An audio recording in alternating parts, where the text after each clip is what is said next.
भज गिरिधर गोविंद गोपाला। भज गिरिधर गोविंद गोपाला। भजो मुरली मनोहर नंद लाला। भजो मुरली मनोहर नंद लाला। भजो गिरिधर गोविंद गोपाला। भजो गिरिधर गोविंद गोपाला। भजो मुरली मनोहर नंद लाला। भजो मुरली मनोहर नंद लाला। भजो गिरिधर गोविंद गोपाला। भजो गिरिधर गोविंद गोपाला। बोलिए वृंदावन बिहारी लाल की जय। जय जय श्री राधे। जय जय श्री राधे। सभी भक्तों से निवेदन, बहुत एकाग्रचित होकर सत्संग के प्रत्येक शब्द को पूरी एकाग्रता के साथ हृदयंगम करने का भरसक प्रयत्न कीजिए। एक प्रश्न किसी ने हमसे किया कि आप रोज सत्संग में कहते हो कि मन बुद्धि मत लगाना, कुछ पल्ले नहीं पड़ेगा। और हमने तो संसार में जो भी कुछ पाया है वो मन बुद्धि से ही पाया है। हम लगाना नहीं भी चाहते तब भी मन बुद्धि लग जाते हैं। खुशी हुई कि किसी के मन में ये जिज्ञासा तो हुई। अब बहुत एकाग्रता से सुनिएगा। जिसने पूछा वो भी और आप सब भी, ये जो आपके पास मन है, आपके पास जो बुद्धि है हमारे पास, ये माइक बुद्धि है। माइक बुद्धि का मतलब देह बुद्धि है। इससे दिव्य परमात्मा को नहीं पकड़ा जा सकता ना, कितना भी प्रयत्न कर लीजिएगा। आप लाखों कोशिश कीजिए। आप कहते हो हम पुस्तक पढ़ लेते हैं, हम आरती कर लेते हैं, हम पूजा कर लेते हैं, हम मंदिर चले जाते हैं। हाँ, चले जाते हो, आपकी दृष्टि में बहुत अच्छा है, लेकिन सब नोट करो, नतीजा ठन ठन गोपाल। मिले किसी को भगवान ना। क्यों? इसी मन से, इसी बुद्धि से आप हनुमान चालीसा पढ़ रहे हो, शिव चालीसा पढ़ रहे हो, दुर्गा चालीसा पढ़ रहे हो, इसी से पूजा कर रहे हो, इसी से भगवान का सत्संग सुन रहे हो। तो ये संत महात्मा ऐसा क्यों कहते हैं कि ये माइक मन, माइक बुद्धि, यानी देह का मन और देह की बुद्धि, ये माइक है और भगवान दिव्य हैं। अब दिव्य को पाने के लिए दिव्य, ध्यान से सुनो, दिव्य मन चाहिए और दिव्य बुद्धि चाहिए। अब आप कहेंगे वो हम कहाँ से लेके आए? दिव्य मन और दिव्य बुद्धि हम कहाँ से लाएं? आप बताइए, किसी पुस्तक में आपको मिल जाए कि मेरे को दिव्य मन मिल गया, दिव्य बुद्धि मिल गई? अगर ऐसा होता तो कोई संत के पास ना जाता, कोई गुरु के पास ना जाता। फिर तो सरल मार्ग मालूम पड़ गया। तो इसका कारण ध्यान से सुनिएगा, क्योंकि मुझे बहुत खुशी हुई जिसने मुझे व्हाट्सएप करके ये मैसेज लिखा कि माइक मन माइक बुद्धि से दिव्य परमात्मा कभी नहीं मिलेंगे, और यही हमारे सबके पाप हैं। अनंत जन्म हो गए, हमें भगवत प्राप्ति नहीं हुई आज तक। तो क्या करना चाहिए? हमें संत के द्वारा, गुरु के द्वारा, भगवान के द्वारा उनकी शरण में जाना चाहिए। और उनकी शरण कैसे करें? लोग क्या करते हैं? धन दान कर देते हैं। बहुत से लोग तन से सेवा करते हैं। ये भी एक तरीके से तन का और धन का दान ही है। लेकिन सब नोट करो, जिसने अपना मन बुद्धि समर्पण नहीं किया वो आगे बिल्कुल नहीं बढ़ पाएगा, चाहे वो कितने ही जगत गुरुओं को अपना गुरु क्यों ना बना ले। नतीजा ठन ठन गोपाल। अब बात आती है ये कि कोई धन देना आसान है, क्योंकि हमारे पास जेब में से निकाले, नोट दे दिए गुरुजी के सामने, जमा करा दिए। तन से सेवा करना आसान है, क्योंकि तन से इंद्रियों से सेवा करनी पड़ती है। ये मन और बुद्धि कैसे दिए जाएं? इसका समर्पण कैसे किया जाए? इसको शरणागत कैसे किया जाए?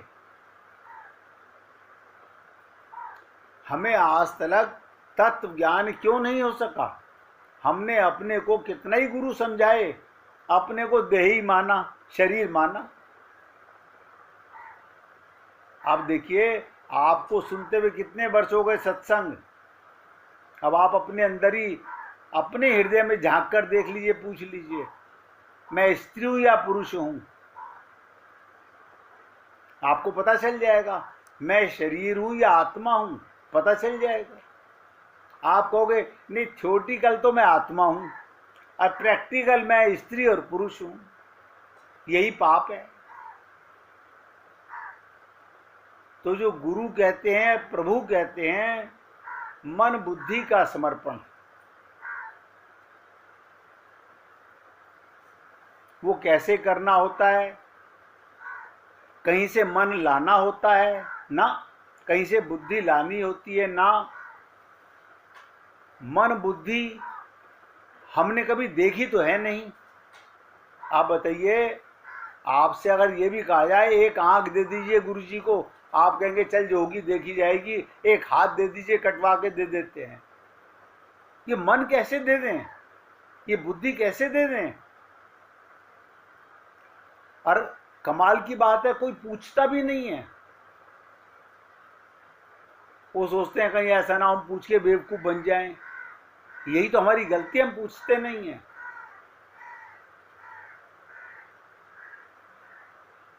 ध्यान से सुनेंगे सब। मन बुद्धि का समर्पण का मतलब मन बुद्धि गुरु के शब्दों पर नहीं इस्तेमाल करना, ये समर्पण है। यानी गुरु ने जो कहा वो पूरी तरह से मान लेना। हम क्या करते हैं, जैसे दुकानदार ने कहा ये साड़ी 2000 रुपये की, हम बुद्धि लगाते हैं, भाई इसे लिखा तो हुआ है साहब ने फिक्स प्राइस। अब हम इसे अगर बात करेंगे कुछ कम कर लो तो ये मना करेगा कि आपको दिख नहीं रहा मैंने लिखा हुआ है एक दाम। तो क्या चालाकी करता है कस्टमर, नहीं नहीं नहीं नहीं, वो कहता है क्यों क्या हुआ,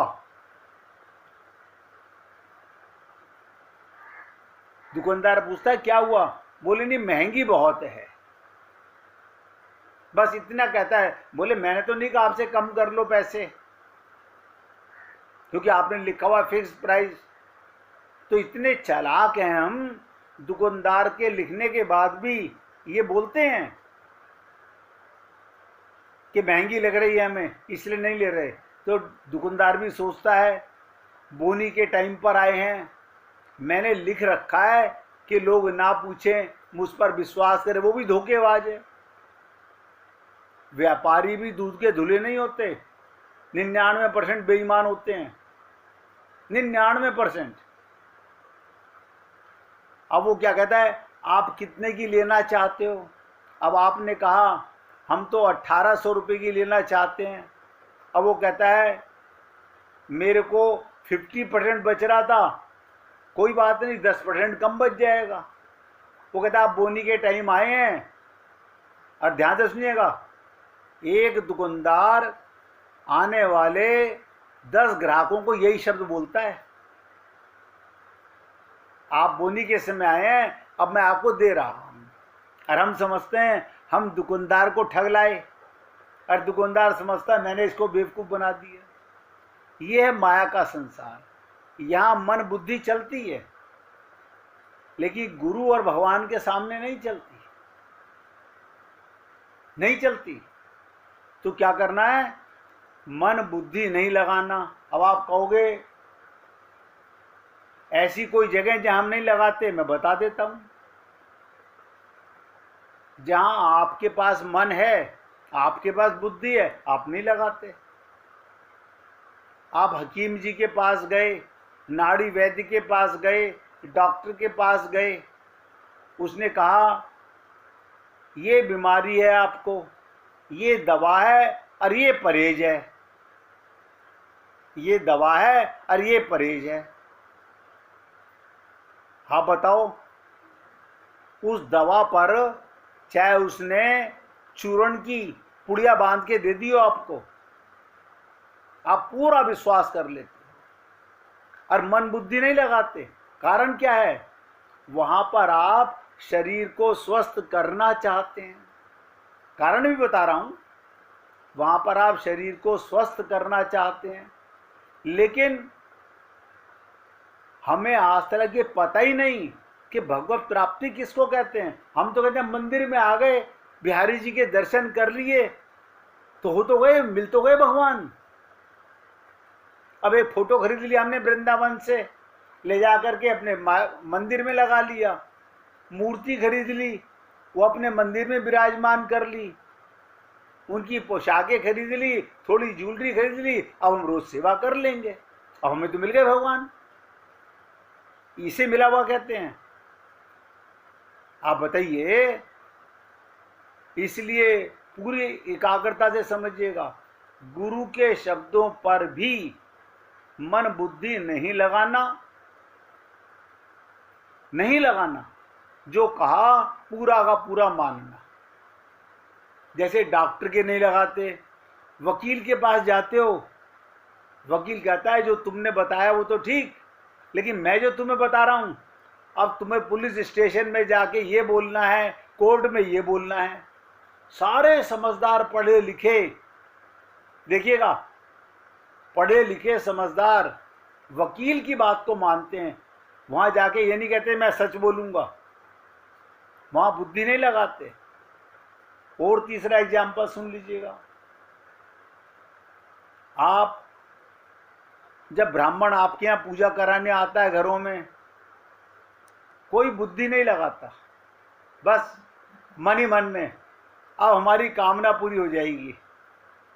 पंडित जी ने बताया था, हमने ऐसा काम कर लिया, पूरा विश्वास है, जैसे पंडित जी तो भगवान होके आ गए, जो उन्होंने कह दिया वही होके रहेगा। चौथा एग्जाम्पल सुन लीजिएगा, स्कूल में बच्चा जाता है, टीचर पढ़ाता है, जो टीचर ने बताया बच्चे ने मान लिया, मान लिया। लेकिन गुरु और भगवान के पास जाकर हम वही मन बुद्धि लगाते हैं। इसका ना लगाना शरणागति होना है। और सब नोट कर लीजिएगा, अगर आप अभी भी सत्संग सुनते हुए भी मन बुद्धि का इस्तेमाल करते हो तो मैं तो आपको पहले से बता रहा हूं, नतीजा ठन ठन गोपाल निकलने वाला है।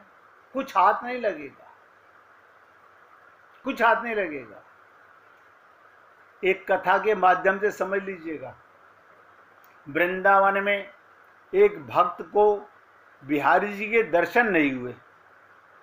मंदिर में खड़ा हुआ है, अब बिहारी जी की मूर्ति सामने है। एक एक शब्द ध्यान देना। मंदिर में खड़ा हुआ है, बिहारी जी की मूर्ति सामने है। लोग कहते हैं अरे बिहारी जी सामने ही तो खड़े हैं, पर वो कहता है भाई मेरे को तो नहीं दिख रहे, मेरे को तो नहीं दिख रहे। क्या वो अंधा है? नहीं, अंधा भी नहीं है। आंखें हैं, आपको देख रहा है, बिहारी जी नजर नहीं आ रहे। आप कहोगे ऐसे तो हो नहीं सकता। देखो लगाई ना बुद्धि। अगर कोई बोलता है ऐसे कैसे हो सकता है, क्योंकि आपने बुद्धि लगाई। आप बता दीजिए मुझे कोई भी, आपको बिहारी जी के दर्शन हुए हो तो। जब भी आपने दर्शन किए होंगे तो मूर्ति के दर्शन किए होंगे। इस तरह उस भक्त को 3 दिन बीत गए, रोज मंदिर जा रहा है, दर्शन नहीं हुए। उस भक्त ने ऐसा विचार किया सबको दर्शन होते हैं और मेरे को नहीं होते। तो क्या बोला मन में, मैं बड़ा पापी हूं, मुझे ठाकुर जी के दर्शन नहीं होते, अब मुझे यमुना में जाके डूब के मर जाना चाहिए। आप और हम लोग हाँ करिया दर्शन, हाँ करिया है, आज तो एकदम खुले दर्शन हो रहे थे, कोई भीड़ भी नहीं थी, बड़े खुश हो रहे हैं। बाहर जाके टिक्की समोसे खा के और घर आ गए वापस, बहुत खुश हो रहे हैं। अब अगली बार किसी और मंदिर में जाएंगे। भगवान श्री कृष्ण तो एक है, उसके एक लाखों मंदिर हैं। कहीं भी चले जाइए, आपके घर के नीचे जो मंदिर है तो वहां भी भगवान श्री कृष्ण का मंदिर है।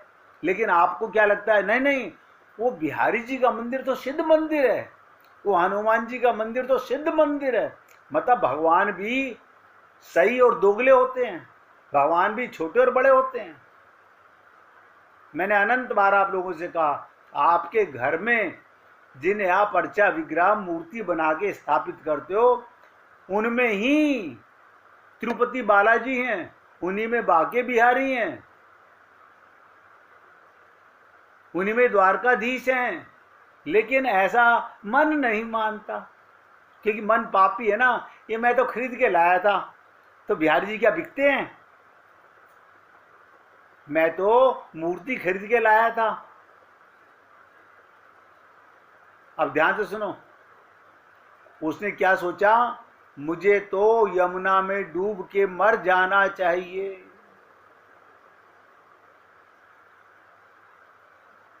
मर जाना चाहिए।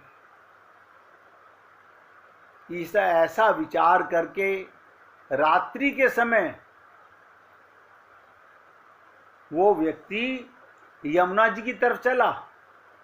वहां यमुना जी के पास एक कोढ़ी सोया हुआ था। ध्यान से सुनो, वहां पर एक कोढ़ी सोया हुआ था।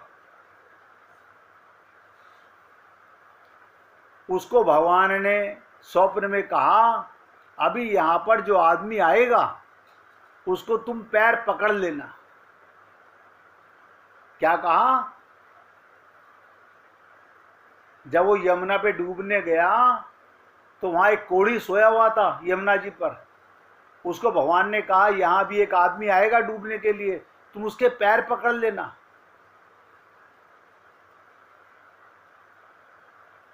उसकी कृपा से तुम्हारा कोढ़ खत्म हो जाएगा। बताओ क्या कहा? उसकी कृपा से तुम्हारा कोढ़ खत्म हो जाएगा। वो कोढ़ी उठकर बैठ गया, वो कोढ़ी उठ के बैठ गया जैसे ही भक्त वहां पर आया, कोढ़ी ने उसके पैर पकड़ लिए और कहा कि मेरा कोढ़ दूर करो, मेरा कोढ़ दूर करो। भक्त बोला कि अरे मैं तो बड़ा पापी हूं, ध्यान से सुनो। वो बोला मैं तो बड़ा पापी हूं, ठाकुर जी ने मुझे दर्शन भी नहीं दिए, बहुत झंझट किया, परंतु कोढ़ी ने उसको छोड़ा नहीं। अंत में कोढ़ी ने कहा कि अच्छा तुम इतना कह दो कि तुम्हारा कोढ़ दूर हो जाए। वो बोला इतनी हमारे में योग्यता ही नहीं है, हम ये कह दें कि तेरा कोढ़ खत्म हो जाए। कोढ़ी ने जब बहुत आग्रह किया तो उसने कह दिया तुम्हारा कोढ़ दूर हो जाए। ऐसा कहते ही क्षण मात्र में उसका कोढ़ दूर हो गया। तब उसने स्वप्न की बात भक्त को सुना दी। भगवान ने ही स्वप्न में मुझे ऐसा करने के लिए कहा था। ये सुनकर भक्त ने सोचा आज नहीं मरूंगा। क्या कहा? आज नहीं मरूंगा। और लौटकर पीछे आया, ठाकुर जी के दर्शन हो गए। देखिएगा, उसने ठाकुर जी से पूछा महाराज पहले आपने दर्शन क्यों नहीं दिए 3 दिन? ठाकुर जी ने कहा तुमने उम्र भर मेरे सामने कोई मांग नहीं रखी, मेरे से कुछ नहीं चाहा, नहीं मांगा, मैं तुम्हें मुंह दिखाने लायक नहीं रहा। क्या कहा भगवान ने? मैं तुम्हें मुंह दिखाने लायक नहीं रहा। अब तुमने कह दिया इसका कोढ़ दूर हो जा, तो मैं मुंह दिखाने लायक तो हो गया। ये भगवान कह रहे हैं भक्त से। अब सोचिएगा इसका क्या अर्थ हुआ कि जो कुछ भी नहीं चाहता भगवान उसके दास हो जाते हैं, और हम सदा के भिखारी, सदा के। हमारे तो माँ बाप, एक रिश्तेदार जाता है 50 अपनी मन्नतें बताते हैं। अभी गौरीशंकर मंदिर में 12 शिवलिंग की मूर्ति लगी। क्या पूछो, वहां तो पहले से ही भगवान शंकर की मूर्ति लगी हुई है, दुनिया जाती ही है, लेकिन वहां इतनी लाइन लग गई पागलों की। उन्होंने सोचा पता नहीं आज हमारे ऊपर कौन सा सावन में कृपा होने वाली है। यानी मंदिर में जाने वाले, जब मैं बोलता हूं ना आपसे, 99.99% लोग भीख मांगने जाते हैं। भगवान किसके दास होते हैं? जो अपने गुरु की बात को मानता है कि मांगन से मरना भला, मत मांगो कोई भीख। इसका मतलब आपको ये विश्वास नहीं किसी संत की बात पे, होगा वही जो राम रचि राखा। लेकिन हम अपनी बुद्धि लगाते हैं पंडितों के पास, ज्योतिषियों के पास, तांत्रिकों के पास। क्या हुआ इनसे? नहीं हुआ तो कुछ नहीं। अरे शरीर का इलाज तो डॉक्टर कर रहा है, समझ में आ रहा है, लेकिन तुम्हारे वक्त को कोई पंडित सही कर देगा कि किस मूर्ख ने तुम्हें समझा दिया? हनुमान जी ने भगवान का कार्य किया। आप बताइए, लाखों बंदरों में से एक बंदर गया लंका में, कोई समुद्र पार नहीं कर सका, और भगवान उसके दास ऋणी हो गए। और क्या कहा भगवान ने रामचरितमानस में? सुनु सुत।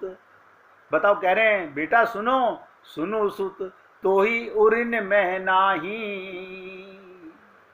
अब आप बताइए, सेवा करने वाला बड़ा हो जाता है और सेवा कराने वाला छोटा हो जाता है। भगवान तो आपके दास बनना चाहते हैं, लेकिन हम जन्म के भिखारी, जन्म जन्मांतरों के, कितना ही गुरु हमें समझाए हम नहीं मानते। देखो भगवान छोटा होने में शर्म नहीं करते, वे जान करके छोटे होते हैं और छोटे बनने पर वास्तव में छोटे होते नहीं, उनमें बड़प्पन का अभिमान नहीं है। भगवान में अभिमान नहीं है। और आप हम लोगों में ये कागज के पुर्जे, नोटों का अभिमान, देखो कैसा कमाल है। जिसे कल छोड़ के मरोगे उसका अभिमान कर रहे हो। 1 मिनट भगवान का कीर्तन करो, फिर आगे चर्चा करते हैं। श्री राम जय राम, जय जय राम। श्री राम जय राम, जय जय राम। श्री राम जय